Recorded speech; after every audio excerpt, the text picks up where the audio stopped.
Welcome back to episode 21 of Awakening from the Meaning Crisis.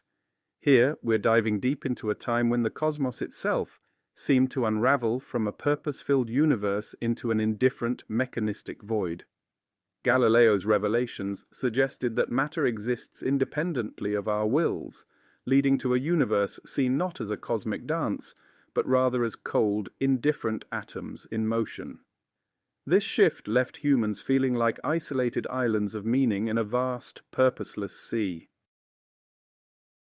Into this existential crisis stepped Martin Luther, a figure tormented by personal demons and theological doubts. Luther, profoundly influenced by Augustine and the Rhineland mystics, portrayed human beings as fundamentally incapable of divine union without God's intervention.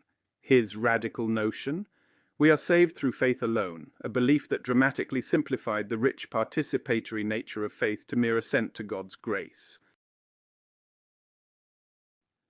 Luther's theology of salvation by faith alone didn't just challenge the Catholic Church.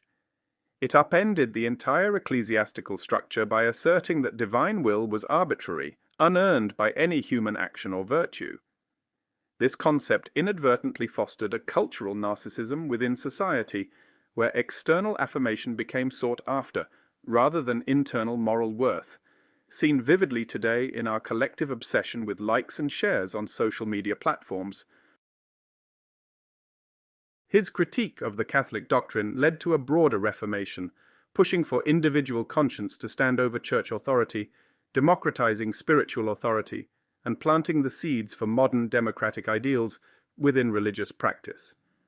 Yet this shift also stripped away the communal and experiential aspects of faith, reducing divine mystery to something akin to a contractual agreement. Enter René Descartes, who, amidst this tumultuous breakdown of traditional certainties provided by the Church, sought to establish a new foundation for truth through mathematics and logic. Descartes invented Cartesian graphing and analytic geometry, tools that revolutionized how we model reality, turning abstract concepts into precise descriptions of the physical world. But it was Thomas Hobbes who took these ideas into the realm of cognition, suggesting that thought itself could be understood as computation. This radical idea foreshadowed contemporary debates about artificial intelligence and the nature of consciousness, framing the mind as a machine capable of being understood, replicated, and potentially replaced by technology.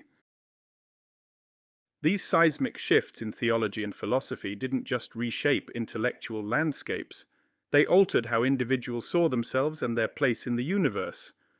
Luther's assertion that salvation was a matter of arbitrary divine grace led to an internalized culture of self-loathing and a desperate craving for unearned positive regard, a training ground for narcissism. And as the Church's authority waned, replaced by the sovereignty of individual conscience, society began to valorize personal experience and subjective truth over traditional communal and institutional wisdom. This paved the way for the separation of church and state, further secularizing society and deepening the chasm between sacred and secular spheres.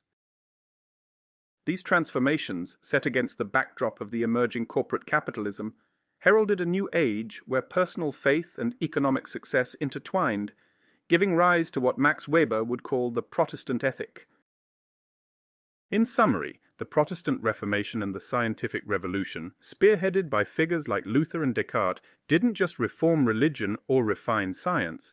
They fundamentally transformed how we understand our own humanity, marking the dawn of modern existential solitude and setting the stage for the ongoing meaning crisis we navigate today.